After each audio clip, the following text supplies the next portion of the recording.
Hi, welcome to the Fire Mountain Gems and Beads Jewelry Making Studio. My name is Rose.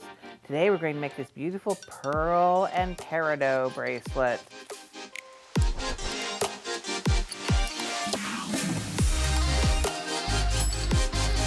Really, the only difficult thing about this is all these wrapped loops. I'm going to give you a couple tips on those, but to start with, we're going to take a 24 gauge head pin, and anybody that watches my videos know I like to use 21 gauge. I like a little thicker one.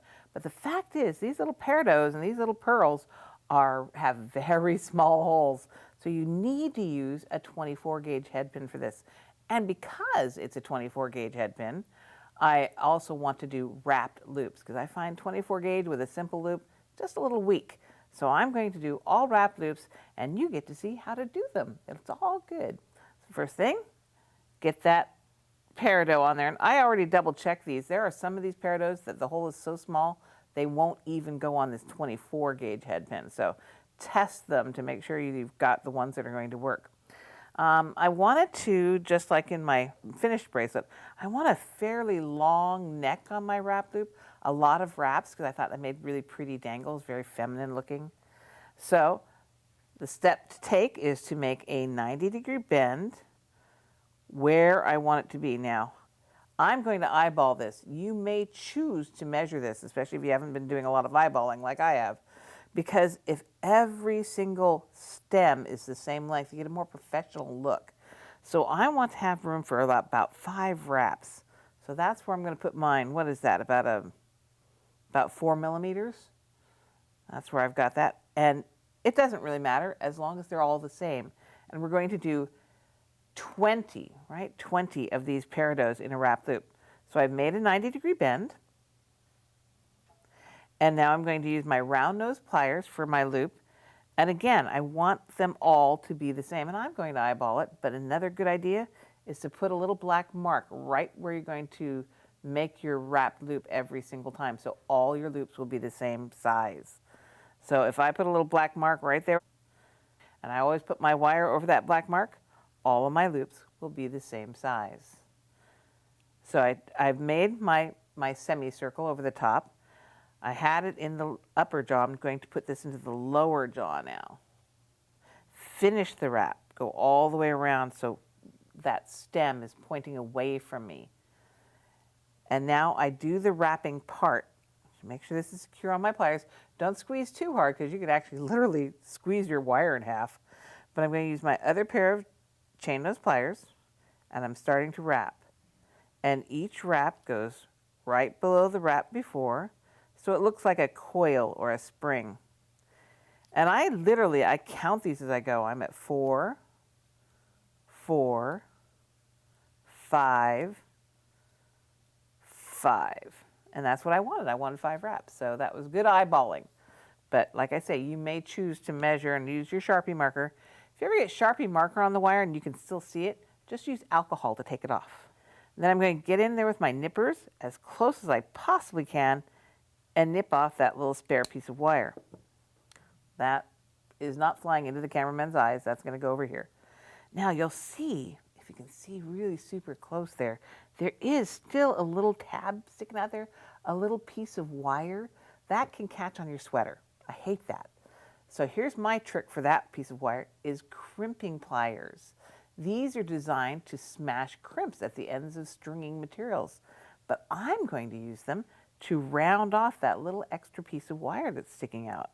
So I use the rounded edge of that, and I just round out that wire so it's not going to catch on my sweater anymore. And that's my little trick. And I also use my chain nose pliers here to make sure that loop looks beautiful. There is one beautiful drop. Now we've got to do 20 of those. We've got to do 19 of the pearls. So let's do another one. So I make sure you know where we're going here. Oh, here's one of my really groovy head pins. I said that groovy in a very senior sort of way. We get a lot of these because they're 24 gauge. They get dumped into a pile of 100 of them, and they quite often will come to you bent like this. No worries. If the bend isn't too bad, you can usually straighten them out just with your fingers. This one's a pretty bad bend. So what I would do is take a wire straightener. There's several methods for straightening out wires that are messed up. The wire straightener is a great one. A pair of nylon jawed pliers is another good one to just gently grip your wire with the nylon jawed pliers and pull it straight. Another one that I heard is 2 pieces of wood and put the wire between the 2 pieces of wood and then roll the wood, and that straightens them out. That all works. So let's try a pearl on this one. Hopefully I've got it straightened out enough. And don't worry about small bends, just as long as the pearl can go over the bend. There, we're good. Okay, so now I'm going to make, again, that 90-degree bend with my chain nose pliers. And again, add about 4 millimeters. There's my 90-degree bend. Here's my loop. And I'm going to put it on the same spot on my round nose pliers. If I had marked it, it'd be even more obvious. I'm going to go up and over the top jaw, replace it, go all the way around. So this is pointing away from me now. Change hands, take my chain nose pliers, and start my wraps. 1, 1, 2, 2, 3, 3, 4, 4, 5, and a little bit. Trim off that tail, being careful not to let the tail fly away into somebody's face. Get it as close as I can. And then I use I'm going to do it this way even. I'm going to hold this in those pliers, and then I'm going to use my crimping pliers to get that last little bit of tail tucked in. So that it does not catch on your sweater. There we go. Let's do just one more. One of these Peridots. And this time I've got a pretty decent head pin too. Okay, put the Peridot on the head pin. Make sure it fits. Make a 90-degree bend wherever you want it. Mine is at about 4 millimeters. 90-degree bend. Use my round nose pliers to make a loop over the top jaw. Reposition. Finish the loop so that's pointing away from me. Change hands. I am right-handed. You could reverse that. And start our wraps. 1, 1, 2, 2, 3, 3, 4, 4, 5, and all the way around to 5. Excellent. I figure if I'm between 4 and 5.5, that's close enough. Nobody's going to count the wraps.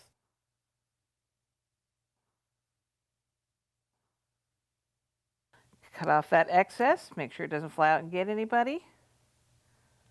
I'm going to grab this loop with my chain nose pliers and then use my crimping pliers. Oh, I had a pretty bad tail there. Let's get that tucked in using my crimping pliers. Being careful not to crush the Peridot either, because Peridots are kind of fragile. There we go. So now that we've done that part, that's the hard part. You got to do 20 of the Peridots, 19 of the pearls to make the bracelet the size I made it. Then it's a matter of stringing. I'm going to use AccuFlex. This is Dijon Gold, and it's a 0.019 millimeter. I'm going to put a bead stopper on one end so it doesn't fly off. I could work directly off the spool, and then I would already have a bead stopper. And start stringing. So in this case, I used these little ovals. This is a little dainty for me with my big old ham hands, but we'll try and make it work. So an oval, a Peridot, and hopefully I've made the loops small enough they don't slide over the ovals. Looks good. and then another oval, and now a pearl. Now I'm going to be doing this for a little while, so we'll come back with more of my bracelet already strung, and I'll show you how to finish. So you can see I've been a busy girl. I got all those pearls and all those peridots. Not only did I get wrap loops on all of them, I've also got them all strung. They're just the little ovals with a peridot, oval with a pearl, and on and on. Let's just finish up the last couple that need to go on here. I ended with a peridot, so it's time for a pearl. Pearl with little ovals, a peridot with a little oval, a pearl, and a little oval, and a peridot, and one more little oval. Okay, and our next step is to crimp the end of this. These ovals have a teeny tiny little hole.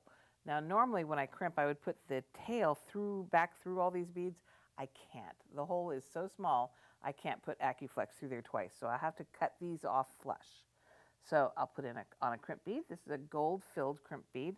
I prefer gold-filled and sterling silver whenever possible because they're more malleable than the plated ones. And that's my preference. You can have your own preference, and that's okay too. And then I'm going to use an AccuGuard. It's a little horseshoe-shaped little device. It goes, one end of the wire goes through here. Then it wraps around the horseshoe and it goes in the other side. And the purpose of that is to prevent any abrasion on your wire. It's super great to keep your designs lasting even longer. The AccuFlex is a 49 strand of stainless steel cable covered with a nylon coating, so it's really strong. But this makes it really nice. So I've got my crimp bead and I've got my AccuGuard and I've got those all close up. I'm going to use my crimping pliers. You notice there's different sections of this jaw. So I want to create a little smile shape. So that's that middle section right there. So I'm going to crush this right in that middle section. And then I'll use the very tip of my plier to fold the smile in half. And that's what gives you a very nice, firm, tight, instead of a knot, a crimp. Same way electricians do it in your home when you're having wiring done. And then I'm going to cut this tail off. Like I said, normally this tail would go inside my beads, but because the holes are so small, I have to cut this off flush. And over the top of that, for the really professional look, you want a crimp cover.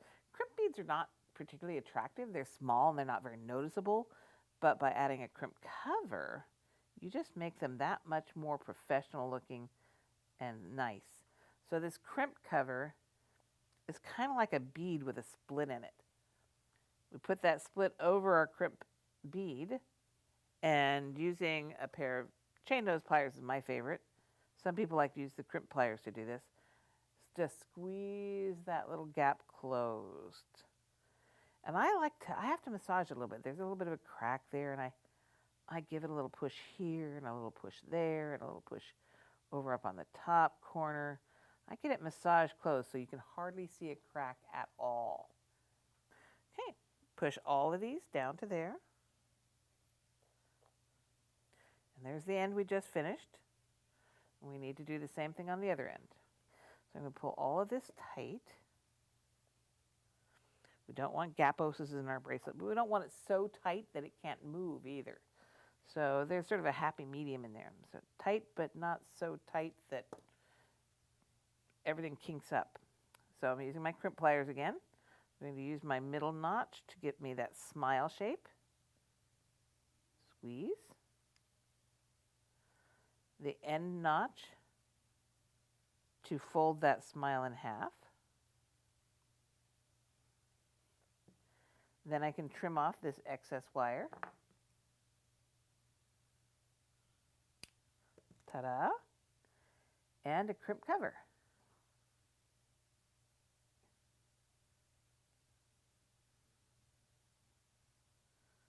Okay, get that crimp cover in place so that you can use your chain nose pliers to massage it shut. In fact, I should just say that. Just massage it shut. It's not a squeeze. It's not a major thing. It's just sort of massage it shut so that hardly even a crack shows. Now this is a beautiful bracelet just by itself, I think. I love this. But I wanted to jazz it up just a little bit. So I added a little piece of this mirror finished ball chain. And this is a finished chain, but we're not going to use the clasp, so I'll just cut that off. And to attach this to the bracelet, what I'm going to use is a bead tip. Check out this little tiny guy. Sorry about that, camera people. It's like a little tiny ball. It's kind of like the crimp cover because it is split open. I'm going to put the last ball of the ball chain into this side clamp-on bead tip. These were originally intended to use in like seed beading. And I get the last ball in there and close the bead tip. When your hands are too big, use your tools. There you go. Last ball in there and shut that bead tip down on it. And now I do have a little loop at the top. That can be the finish for my bracelet. So I'm going to use a jump ring. So here is a little 4mm gold-plated jump ring. Don't need a big one. It's a dainty chain. And go through the loop that's on that bead tip. Ta-da. And go through my bracelet here. And as long as we're at it, let's go ahead and get our clasp in there too. So I'll put the clasp on as well. Save ourselves some opening and closing. And close that jump ring. Be careful. Remember, always twist it open, always twist it closed. Make sure the ends are together well, because that is the weak point of many, many pieces of jewelry is that jump ring. So make sure it's closed well. And now we just need to make this chain the right length. Make it the same length as the bracelet. I am going to cut it there. All right. And again, we're going to put one of these teeny tiny bead tips on the end of that last ball. And when your hands are too big, grab a tool. Tools are our friends. I've got that last ball into that tiny, teeny bead tip. Close it up so it'll grip it. Grab another one of those little 4mm jump rings. Go through that loop. Go through this loop. Go through the other end of our clasp. And close it. Yahoo! Look at there. And you have a beautiful little double-stranded Peridot bracelet. May it bring you good fortune and creativity. Thank you so much for joining me at Fire Mountain Gems and Beads. All these materials are available at our website, firemountaingems.com. Happy beading!